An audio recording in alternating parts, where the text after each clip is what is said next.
Olá, irmã Miri, bem-vinda uma vez mais aqui a Portugal. É sempre um gosto tê-la por cá, tanto mais que nós passamos a vida, digamos assim, com alguma constância, a escutar a sua voz, mas é diferente tê-la aqui connosco mesmo.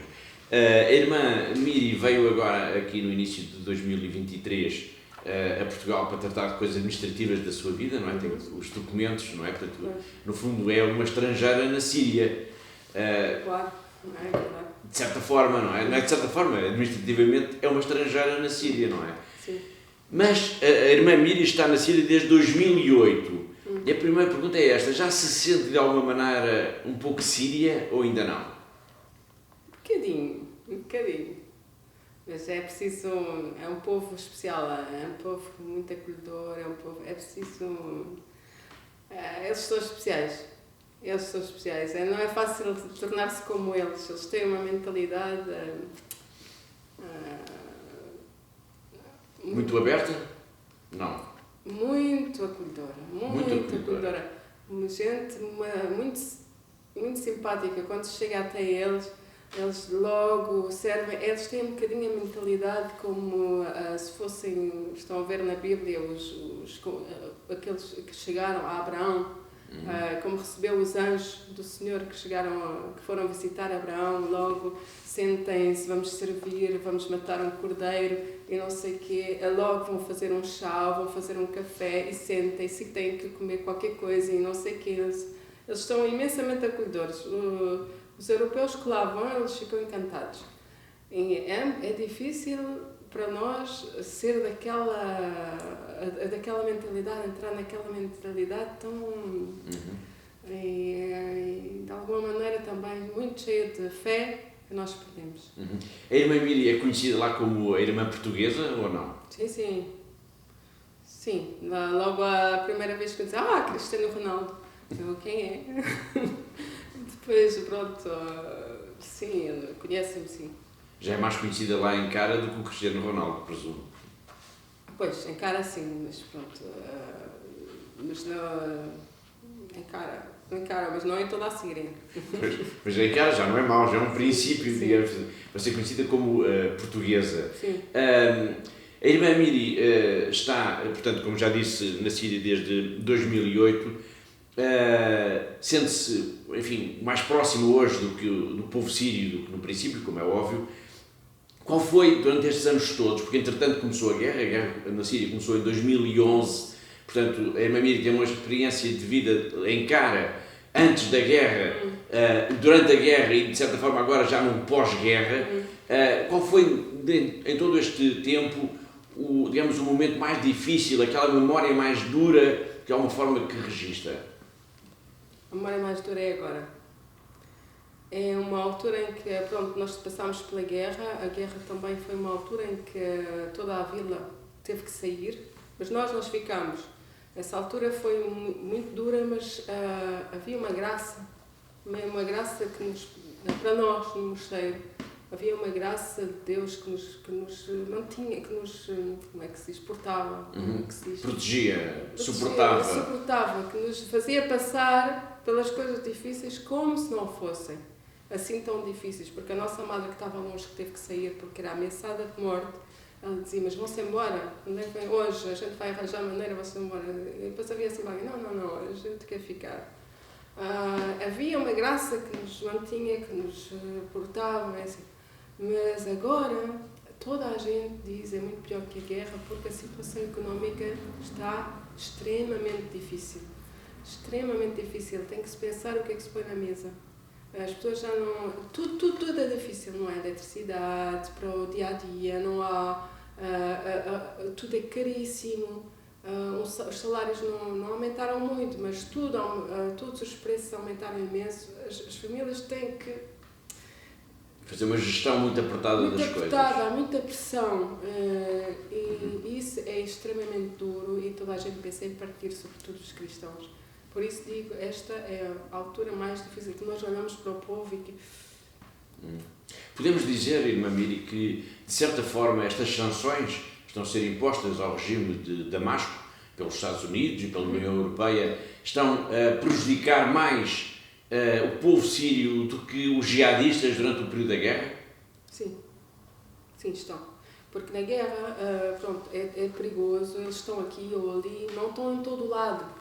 Não é qualquer coisa, toda a gente diz isso, e toda a gente diz isso. É muito mais difícil agora que no tempo da guerra, porque mesmo no tempo da guerra tinha-se o que comer, tínhamos as reservas, podias ir mais ou menos, não era em todo lado, está a ver, e depois isto bombardeia-se aqui ou ali, é ao lado, não é em toda a gente, não é em cima de toda a gente, mas isto agora atinge todos. Todas as pessoas. Todos. Digamos, há uma bomba económica que atinge toda a Síria, não é? Sim, sim, sim. Já vamos falar um pouco dessas memórias também da guerra civil, mas há um dos vários testemunhos que a irmã Miri, e agradeço-lhe aqui, que nos faz chegar com alguma regularidade vindas de lá de Cara, desde o Mosteiro de São Tiago Mutilado, onde vive. Houve um que foi particularmente sentido aqui em Portugal, que foi quando a irmã Miri disse que há já muitas famílias que passam fome e que têm dificuldade em ter pão na mesa. Já falta pão na mesa em muitas famílias da Síria? É assim, o pão não é livre, como nós aqui vamos à padaria, apetece-nos isto ou aquilo. Agora, sobretudo, cada vez mais a situação económica muito difícil, o governo dá senhas, atribui a uma família segundo o número de pessoas. Portanto, eu não estou muito a par como é nas famílias, mas é atribuído segundo o número de pessoas de família, tens direito a um saco de pão, ou dois, ou um. Eu posso dizer que nós, aqui, 2 dias antes do sismo, não tínhamos pão de manhã para comer. E não havia, nós telefonámos, o pão não vem agora, ele vem só à tarde. Não tínhamos pão para o pequeno almoço. E não sabemos como é que nos apareceu um saco de pão à porta do refeitório. Não sabemos. Perguntámos a este, aquele, não foi ninguém. Não sabemos. Mas, e sobretudo as pessoas, que tudo é caríssimo. E o pão, agora o governo já deixou de ter antes era muito barato o pão, mas o governo já não conseguiu aguentar de ter o pão a tão baixo preço. Teve que aumentar, não sei quanto é que aumentou, mas 4 vezes talvez o preço. Mas mesmo assim,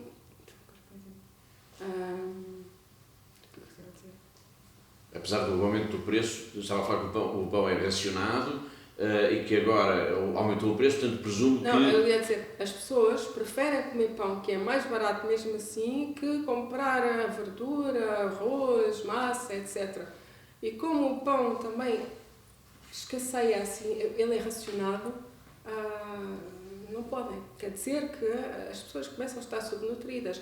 E mesmo não se pode comer só pão, sobretudo as crianças, ovos e carne, e peixe habitualmente não há, mas ovos e carne e assim.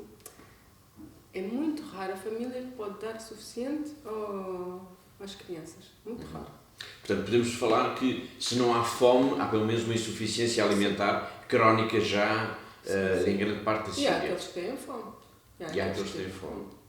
E muitos desses que têm fome batem à porta do mosteiro em Cara? Não, porque nós habituamos as pessoas a não vir bater senão não conseguimos... Temos maneiras, quando é possível, quando há ajuda, porque também nós, é com as ajudas do exterior que podemos fazer alguma coisa. Quando há ajuda, damos cartões com qualquer coisa, com arroz, com massa, cartões são caixotes, digamos assim, não é? Sim, se temos financiamento, compramos e damos. Mas que as pessoas venham pedir, nós não podem. Logisticamente não funciona. E depois passávamos o dia e depois havia conversas, desta aquele, não desta este, não sei o quê. Isso tentamos ao máximo evitar. E temos gente de fora, ou equipas que foram formadas com o tempo, depois sobretudo na altura da guerra, na altura em que estávamos cercados e assim, e que já estão a atuar em toda a Síria, mais ou menos, em algumas regiões, depende da urgência, e que a essas equipas enviamos as pessoas. Dizemos sempre, vai falar com aquele ou vai falar com aquele, porque senão era um problema muito difícil a gerir. Normalmente, quando surge problemas graves como esse que nos está a descrever, de falta de alimentos, normalmente este tipo de situação gera também um aumento de criminalidade. Isso está a acontecer na Síria de alguma maneira? Ou pressente que isso esteja prestes a acontecer? Sim, as pessoas estão a dizer que há coisas que começam a acontecer e que não acontecia antes. Sim, e roubo. Antes não havia roubos na Síria. Agora, primeiro, o regime perdeu força, já não pode manter a mesma segurança, e depois a pobreza, as pessoas começam a roubar. Sim, o roubo, muito. Ainda mais que isso, não ouvi muito dizer, mas o roubo começa a ser generalizado. Roubo de coisas que são necessárias para o dia-a-dia, não é? Coisas de tudo que se pode vender e que se pode depois ter algo de dinheiro com isso. Num desses relatos que a irmã Miri nos tem feito sobre a vida cotidiana da Síria, a irmã Miri sublinha muitas vezes, ultimamente tem sublinhado muitas vezes, que, por exemplo, falta a eletricidade, que há muitas horas por dia que não há eletricidade, quando há dias em que não há eletricidade de todo. O que significa que, por exemplo, os frigoríficos são inúteis.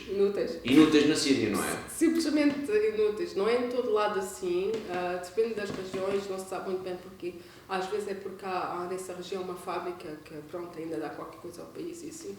Mas, por exemplo, na nossa região, os frigoríficos são inúteis. Nós no mosteiro ainda tínhamos uma linha que dava eletricidade muito tempo, agora já não temos. Ela vem 2 horas por dia. Então como é que se faz quando as pessoas têm algum alimento, digamos assim, para poder guardar, não havendo eletricidade? Há uma sabedoria ainda nas pessoas de fazer reservas com óleo ou com vinagre, com sal. Ainda há uma sabedoria nessas regiões que são rurais ainda, mas nas vilas é difícil. Eu presumo também que esta crise que nos está a falar, esta falta de alimentos, que depois se agrava com a falta de eletricidade e não só, acentua-se principalmente nas zonas urbanas, não é? Claro, eles estão dependentes de tudo. De tudo, não tem nenhum pedaço de terra para poder cultivar seja o que for, ou ter animais, ou ter ovos, não é? Eu não sei se vos disse isso há um tempo, houve alguém que foi a Damasco por trabalho e depois disse, veio espantado a cólera das pessoas, isso nos sírios, a cólera no sentido de raiva. Isso nos sírios não há. Era raro, irmão, não sei o quê. É assim, entre eles tratam-se, irmão, não sei o quê. É muito cordial e vem aqui um café, um chá, assim.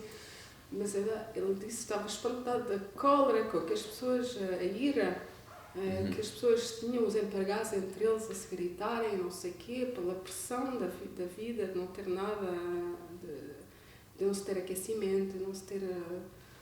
Eles antes da guerra aqueciam-se, havia muita facilidade, tinham sempre agora eles sentem falta de muita coisa. Isso que está-nos a dizer pode-se descrever numa palavra, ou traduzir numa palavra, que é desespero. Há desespero nas pessoas da Síria hoje em dia, porque não estão numa situação crítica e não depende delas ultrapassar a situação crítica, não é? Angústia e abatimento. Abatimento, sim, de não ver fim à situação. Não veem, porque mesmo se levantassem as sanções, está tudo tão... Tudo tão destruído, não é? Tudo tão arruinado. Não quer dizer as casas e assim, agora com o sismo, isso é outra coisa. Certo.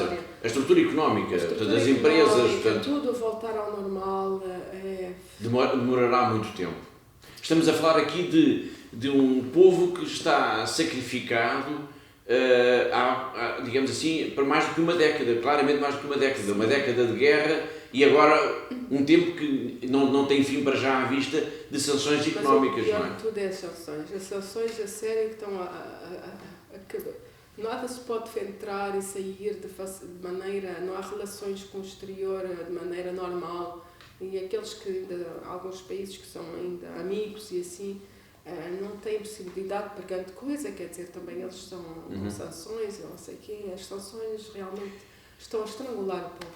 Como é que a irmã Miri, uma portuguesa que vive na Síria, percebe ou compreende ou interpreta estas sanções? Acha que fazem sentido estas sanções? Não. É questões políticas, de ideia, não sei lá. Mas eu não quero entrar na questão da política e assim não se deve... Mas eu acho que toda a gente acha que é injusto.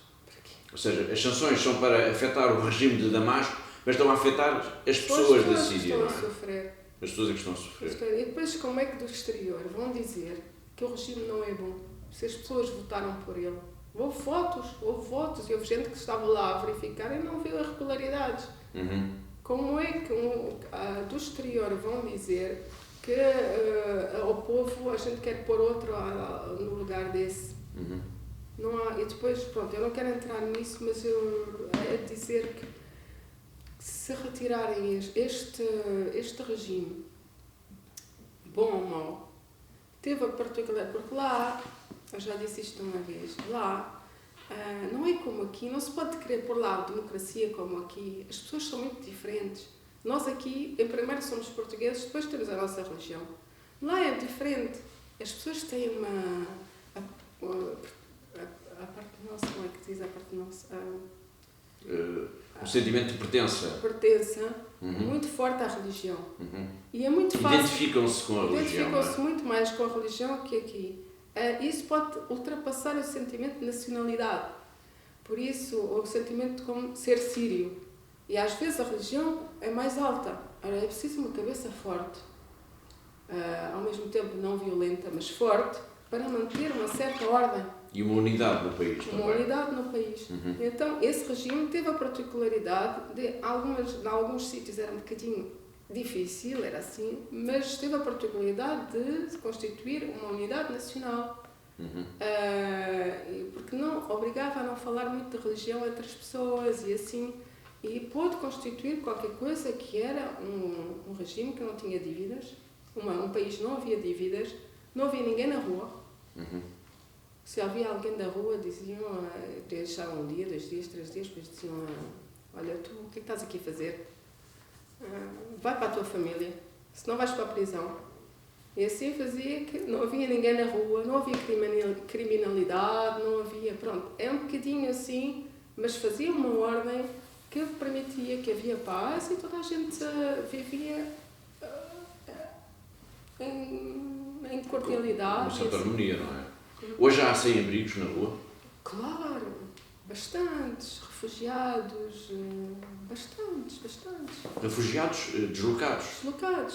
Portanto, pessoas que perderam tudo, perderam a casa e não tiveram meio de habitar com alguém ou de poder pagar uma outra casa ou uma renda. Portanto, ainda há muitos deslocados na Síria e refugiados fora da Síria, são vários milhões, não é? Claro. São mais de 6 milhões em cada uma destas circunstâncias, quer os deslocados, quer os refugiados, que é uma situação que também não tem fim à vista, não é? Tão cedo não vai haver uma alteração para isso, não é? A menos de uma ajuda internacional muito grande para reconstruir. E tudo isto se agravou agora também na parte nordeste do país com o terremoto. Noroeste do país com o terremoto. Sim, isso então foi uma catástrofe em cima de outra. O senhor sabe porque é que permitiu isso. É indizível, quer dizer, é pior que no Líbano. No Líbano, já com a crise que se dizia lá, agora na Síria é como muito, muito difícil. Portanto, estávamos numa situação muito grave que se acentuou muito mais com as consequências do terremoto, é isso, não é? Muito mais. Mas estamos a falar de uma zona particular da Síria, que é uma zona ainda controlada por grupos jihadistas, certo? Isso sim, foi a mais atingida porque era a mais próxima, mas também lá não há edifícios altos como em Alepo. Alepo, a sério, o que dizer? Porque Alepo sofreu imenso com a guerra. E os edifícios já estavam assim um bocadinho, porque está a haver anos de bombardeamentos, o bombardeamento faz sempre uma... Sim, fragilizaram as estruturas. Fragilizaram os que apanharam bombas em cima, mas também as vibrações, há sempre então isso fragilizou os edifícios. Agora com o tremor da terra, mesmo depois do tremor da terra, havia edifícios que de repente... E o governo há muitas casas que vai destruir para que as pessoas não voltem a habitar dentro, porque temem-se que vão cair possam cair, não é? A Fundação AIS está muito empenhada... É muito importante isso, de que as pessoas, porque agora há imensa gente na rua. Sim, eu estava a dizer, a Fundação AIS está muito empenhada, não só após o terremoto, e agora em relação ao terremoto, não só no princípio, numa primeira fase, naquilo que podemos falar de uma ajuda de emergência imediata, portanto, desde a entrega de alimentos, cobertores, roupa, leite para crianças, fraldas, enfim, as coisas mais necessárias de imediato para socorrer pessoas que de repente ficaram sem nada, mas também está numa segunda, aquilo que podemos falar numa segunda fase, num trabalho próximo com a igreja local, para identificar e colaborar na recuperação de casas que possam estar danificadas, mas que possam ainda vir a ser ocupadas com alguma segurança. Desta vez, muitas é reconstruir de novo. Muitas têm que ser reconstruídas. De novo, casa nova, porque... Não há hipótese de reconstrução. Há muitas assim. Há uma amiga que nós perguntámos como é que vai a tua filha, ela estava em Alepo, ela disse bem, mas o prédio dela está rachado e de toda a maneira o governo vai destruir meio Alepo, porque tem medo das estruturas que vão ruir após um tempo, ou com as pessoas dentro. E pelas informações que a irmã Miri tem, como é que estão essas pessoas a viver atualmente? Portanto, se estamos a falar de uma distribuição muito grande, estamos a falar agora da cidade de Alepo, não é? Uma distribuição muito grande de casas que ruíram, casas que não podem ser ainda habitadas porque estão fragilizadas demais. Sim. Para isso. E essas pessoas todas estão onde? Do reconhecimento que a irmã Miri tem, como é que está essa situação? Na rua, muita gente na rua e dorme ao relento, não tem outra... dependentes de ajuda e a ajuda é muito pouca. Nós, por exemplo, estamos a abrirmos cozinhas que eles me disseram estão a alimentar em Alepo e Latakia. Então, são as duas vilas muito atingidas pelo terremoto. Abrimos cozinhas para 15 mil pessoas para alimentar, com a ajuda exterior, com várias associações com quem já estávamos em relação, que deram fundos para poder todos os dias cozinhar 15 mil refeições. E também estamos a tentar ajudar de outras maneiras, como reconstrução, como limpar as ruas, como também dar cobertores, roupa quente, etc. Sim. Mas há várias estruturas da igreja. Aliás, podemos dizer de alguma forma que o papel da igreja, em termos gerais, tem sido absolutamente notável no apoio à Síria, sim, independentemente de ser a comunidade cristã ou não, porque já desde o tempo da guerra até agora, acentuado agora por causa do terremoto, os relatos que nos chegam é de que as populações estão de alguma forma indefesas, estão muito fragilizadas também com tudo o que acontece, e é a igreja que, com os vários projetos que tem, sim, graças à energia e à disponibilidade de padres, de irmãs, vai colaborando com essas pessoas. Portanto, a igreja faz aqui uma diferença total na Síria, não é? Sim, é verdade. Eu não estou completamente a par, mas o que ouço também é que realmente a igreja tem tido um papel muito importante. E depois isso também, ao longo, também evangeliza um bocadinho os muçulmanos, porque eles veem que muitas vezes a ajuda na igreja também vai até eles. Ou seja, através do exemplo da igreja há um processo de evangelização que decorre, não é? Sim, está a decorrer. E depois o Senhor também visita e assim há um processo de evangelização. Nós tivemos alguns exemplos disso na altura em que as pessoas diziam, porque nós temos também uma cruz no nosso logo, nas bandeiras dos carros, etc. Sim. E então eles disseram, então estavam-nos a ensinar a odiar os cristãos, e agora são os cristãos que vêm a nossa ajuda que a gente precisa. Isso houve naqueles que eram duros, assim, que eram... Sim, houve alguns também, estamos a ajudar o campo de Al-Hol, que é lá onde estão as mulheres dos jihadistas. Sim, é uma zona muito complexa, não é? Do ISIS. E então lá também há gente que se abre, que retiraram e que são criticados pelos outros, mas eles não querem saber, também abrem-se e começam a vir trabalhar connosco, etc. Pronto, são sementes que são lançadas. Sim, sementes que são lançadas, é uma boa expressão.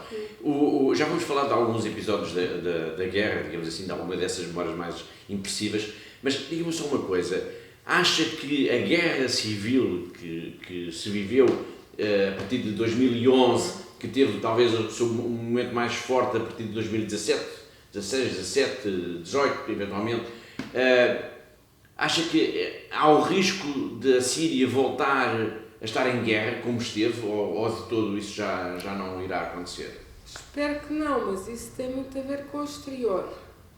Tem muito a ver com os cordéis que são com o exterior. Eu espero que não, porque ainda há o Nordeste que está sob o domínio dos curdos. E isso é uma situação que não sei, não estou a par como é que se poderá resolver, mas esperemos que não. Esperemos que não. Ou seja, pelo menos uma guerra civil com as características que houve, talvez não, mas guerra ainda poderá haver alguma... Não era uma verdadeira guerra civil, isto foi... Sim, a guerra civil é uma maneira de simplificar um pouco. Nós que fizemos a guerra, foi do exterior que nos fizeram a guerra, porque deram armas a tal ou tal grupo, é isso que eu estava a dizer. Este grupo de tal influência do exterior, por religiosa ou não sei o quê, que tem muitos laços com o exterior, que é menos importante a nacionalidade síria pronto, foram ajudar este grupo com armas, e este grupo com dinheiro, este grupo que não sei o quê, que não sei o que mais. Foi isso que fez a guerra, não foi exatamente as pessoas umas contra as outras. Houve muitos... Uma manipulação. Manipulação, sim. A quem é que interessaria uma Síria destruída? Porque uma guerra implica a destruição, não é? Não me diga dizer coisas que não posso dizer. Interessa. Bom, vamos então falar dessa guerra que se viveu, que não foi uma guerra civil enquanto tal.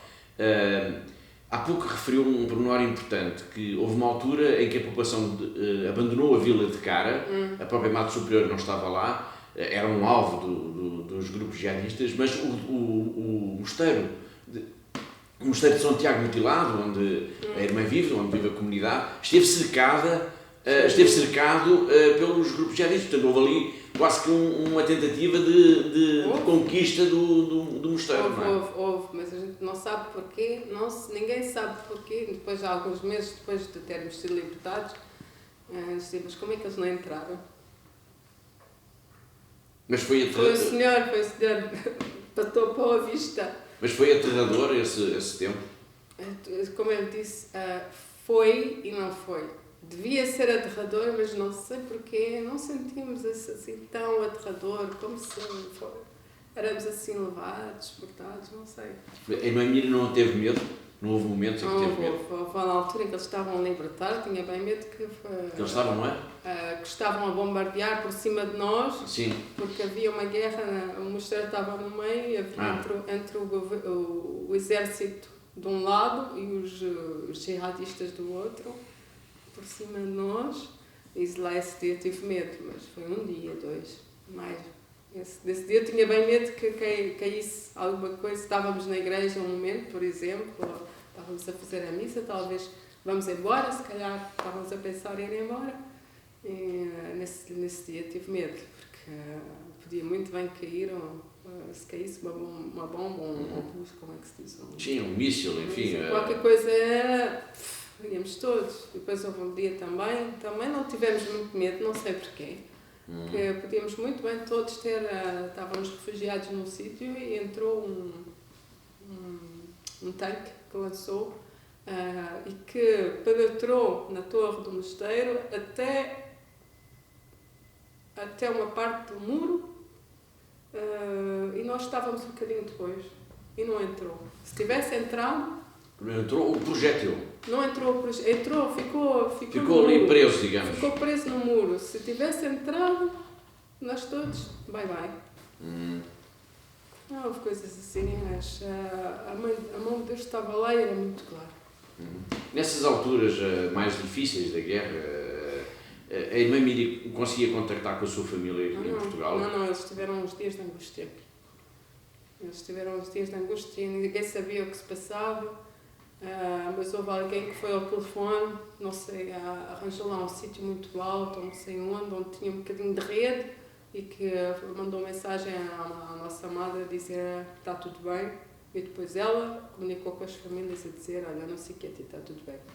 Portanto, a não haver notícias era a pior, enfim, sentia-se sempre que podia alguma coisa de mal estar a acontecer, não é? Era grave. Não havia comunicação. Não, estava tudo, na altura em que o exército entrou, nem eletricidade, nem durante 2 ou 3 semanas, mais. Nem, pronto, tivemos dificuldades com água, tivemos que beber leite, ou tivemos que arranjar nos poços que eram assim um bocadinho. E depois houve uma parte do exército que trazia água para eles e depois deu-nos também água. Deram-nos alguns garrafões que tínhamos que, para eles e para nós, tínhamos que racionar, só beber quando tínhamos sede. Isto foi durante um tempo, cheio, 3 semanas assim. 3 semanas foram 3 semanas mais duras. Sim, isso foi. De cerco militar, digamos. Mas eles eram muito simpáticos. Eles Quem? eram os militares e assim, pronto, nós tínhamos relações com os grandes, assim, eles não. Havia uma grande simpatia entre nós. Eles estiveram lá no mosteiro durante umas semanas, nós estávamos refugiados numa capela, a capela mais segura. Sim. E eles habitavam. Mas eles, do exército sírio? Havia os dois, havia o exército sírio e havia o Hezbollah. Os dois. Estavam do mesmo lado, digamos assim, não é? Sim, eles estavam lá. Eram esses que estavam a fazer a proteção do mosteiro, Sim, é isso? são esses que conquistaram toda a região junto à fronteira com o Líbano. Havia os dois. Muito bem. A irmã Miri está na Síria desde 2008 e há sempre muitas pessoas que questionam como é que a irmã Miri foi parar à Síria, ponto 1. Ponto 2, ou talvez anterior, como é que a irmã Miri foi parar à vida religiosa? Conte-nos lá. Isso é uma história com a senhora. Ela apaixona o coração e depois a gente vai como apaixona e dá a força para deixar tudo e assim. E depois a Síria foi quase por acaso. Foi porque, pronto, eu tive uma experiência no outro mosteiro e depois estava a ver que não dava. E depois disseram, olha, esta madre, ela tem um discernimento espiritual, pode ir lá ver. E depois eu fui, não queria lá ficar, mas acabei por não partir, fui ficando, e depois, olha...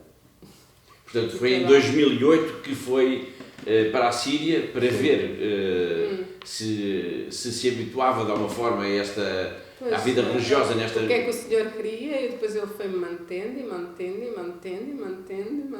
até agora. Manteve-me lá. E que balanço é que faz? Foi uma experiência muito rica. E depois a força para tudo isto é ele que a dá, ele providencia tudo e pronto. Mas a experiência foi muito rica, a experiência da guerra espiritualmente foi muito rica também. Em tudo. E a mensagem que eu quero deixar é que é preciso os cristãos conhecerem-se uns aos outros. Há uma riqueza muito grande nos ritos orientais e que são muito poucos e que agora, infelizmente ou felizmente, não sei, estão a ser espalhados no mundo inteiro, as famílias, é uma coisa triste lá também, é que não há uma família que não tenha gente fora. E não é só fora, por exemplo, na Alemanha, não, é um na Austrália, um no Canadá, um na Alemanha, as famílias estão completamente divididas e isso para eles é muito difícil, porque eles são gente que gosta imenso de estar em família, de se reunir em família, são muito amáveis uns com os outros, a família é qualquer coisa muito importante no Oriente, e por isso é difícil, então, por isso os ritos estão a ser espalhados no mundo inteiro, às vezes as pessoas já não encontram onde ter o mesmo rito litúrgico, têm que mudar completamente de cultura, é difícil, mas é qualquer coisa que se deve conhecer. E é isso que eu convido, deve-se conhecer o rito bizantino, o rito siriaco, o rito arménio. Nós cristãos temos que nos conhecer uns aos outros e olharmos como irmãos. Porque é isso que poderá ser a nossa força para os tempos difíceis que ainda estão para vir. Ainda há tempos difíceis a vir. De qualquer forma, a comunidade cristã, independentemente digamos, das várias denominações, das vários movimentos que possam ter e origens, a comunidade cristã tem um papel importante a desempenhar no futuro da Síria? Certamente. Sem os cristãos lá, os cristãos são como tampão, como é que se diz? Sim, tampão. Um equilíbrio, de alguma forma. Porque senão as diversas denominações, nós somos a paz de Cristo, para dizer a verdade, mal ou bem, somos aqueles que não querem guerra com ninguém. E isso faz um tampão entre as diversas inimizades que pode haver entre uns e outros. Portanto, a presença cristã é essencial para a paz e para o equilíbrio, digamos, do futuro da Síria. Sim, e depois também as nossas raízes estão lá, porque a Síria ainda é Terra Santa. A parte da Síria ainda é lá onde temos o nosso mosteiro, ainda era o reino de Salomão. Ainda há parte da Síria que é a Terra Santa e depois há a Terra Santa em Palestina e assim. Se os cristãos saírem de lá, de onde são as nossas raízes, a terra da revelação, a terra da morte e ressurreição de Jesus, o que é que nos resta a nós como cristãos? É muito importante manter lá os cristãos, muito importante. E depois, para nós vemos essa guerra como qualquer coisa de escatológico. Querem tirá-los de lá, querem fazer com que eles partam. Hoje os cristãos da Síria só sonham em partir. Não veem futuro nenhum. E depois veem que as famílias que estão fora, mesmo se não estão contentes, vivem bem, não têm todas as preocupações. Eu quando vinha cá, houve uma amiga de lá que dizia: quem me dera passar um mês sem preocupação, nem eletricidade, nem aquecimento, nem comida, um mês de férias assim, sem preocupação nenhuma com as coisas do dia a dia. Portanto, o sonho é apenas ter uma vida normal. Uma vida normal, em que não faltam as coisas básicas do dia a dia. Esse é o sonho. Que haja esperança para as crianças e para os jovens. Digamos que o sonho do sírio resume-se a coisas simples da vida do cotidiano, não é? Sim. Mas, de qualquer forma, há o risco, sendo que há esse risco, de com esta imigração, de que a comunidade cristã se vai esvair, vai desaparecendo, e com o mesmo risco... Ela já desapareceu muito, mas agora, realmente, nós temos amigos de uma associação que se chama SOS Chrétien d'Orient. Sim. Que estão lá, enviam voluntários que estão lá por ser uma presença. Sim, sim. E também não ajuda cobertores, etc. É o que tiverem. Então eles fazem assim atividades com crianças e assim, eles disseram-nos todos querem partir. Todos querem partir. Não há ninguém que queira ficar. E depois há uma questão também, agora é o exército. Porque o exército, os rapazes, o exército é obrigatório, era 2 anos antes, 2 anos de serviço militar. Agora com a guerra passou a ser mais. E depois às vezes era 7 anos, agora é 9. 9 anos. 9 anos. Então os rapazes dizem, 9 anos no exército, quando é que eu vou fazer uma vida? Quando é que vou casar? Quando é que vou arranjar dinheiro para poder casar e para fazer uma família assim quando? Então há muitos que fazem o possível para partir. E depois quer dizer, ficam as raparigas e os velhotes. E agora os velhotes estão a dizer, quem é que vai cuidar de nós? Porque os jovens partem. São muitas situações muito graves. Há muita angústia entre os idosos, muita. Porque eles veem que os jovens, os seus filhos e os netos partem. Eles vão ficar sozinhos, quem é que vai cuidar de nós quando tivermos necessidade? Portanto, a irmã Miri teme pelo futuro da Síria e, neste caso, pelo futuro da comunidade cristã na Síria, não é? Sim, é grave. É grave. Estamos aqui na Fundação AIS, ajuda à Igreja que sofre, e a Igreja sofre na Síria, não é? A Fundação AIS, como sabe, tem vários projetos na Síria, tem muitos projetos na Síria, é um dos países principais da ajuda e da missão da Fundação AIS. Como é que vê o papel, o trabalho desta organização, que é pontifícia, e que palavra é que tem para os nossos benfeitores? Que estímulo é que a irmã Miri pode dar a quem nos está a ver e quem nos está a ouvir para colaborar com esta missão e ajudar também a Igreja que sofre na Síria? Olha, continuem. Eu não estou a par porque não estou muito longe. Vocês trabalham sobretudo em Damasco, em Alepo, acho eu. E não só, mas... Estou longe, mas toda a ajuda é bem-vinda e continuem a suportar a Igreja, porque agora a Igreja, os bispos, os padres, as paróquias, qualquer coisa possa chegar até às pessoas, porque realmente isso encoraja imenso, porque eles agora neste momento estão numa situação realmente muito angustiante. E com este terremoto, então... agravou-se. Ao mesmo tempo, as pessoas lá têm muita fé e disse-nos a nossa madre, eu aprendi com aquela gente lá, porque ela foi lá ver depois do terremoto. Eles não ouvimos ninguém maldizer a Deus. Ninguém. Porque que aconteceu agora isto? Ninguém. Eles sofriam, alguns choravam, mas com uma grande dignidade. E isso, este sofrimento em si é também uma oração para nós. Por isso, suportá-los da maneira que nós podemos, monetariamente, assim, para poder dar-lhes qualquer coisa para o dia-a-dia, para tornar o sofrimento um bocadinho mais suportável, é qualquer coisa que é bem-vinda do alto. E eu gosto muito da frase do Evangelho que diz: com o dinheiro mal honesto, mesmo se ele não é mau, o dinheiro é sempre mal honesto, há uns que têm muito, uns que têm pouco. Com o dinheiro mal honesto,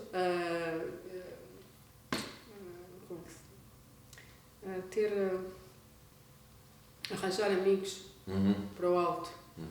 E isso é dessa maneira que nós podemos realmente, porque nós temos que nos preocupar, porque a vida aqui dura uns anos. Temos que nos preocupar em preparar a vida lá em cima, que dura eternamente. E arranjar amigos no alto, em ajudando assim quando eles precisavam, porque eles vão se lembrar de nós, foi aquele que nos ajudou. É qualquer coisa, eu acho que é o melhor investimento que se pode haver nesta terra. Muito bem. Para terminar, já que estamos a falar aqui no investimento, podemos dizer de alguma maneira que o futuro dos cristãos na Síria está nas mãos dos benfeitores de organizações como a Fundação AIS? Sim.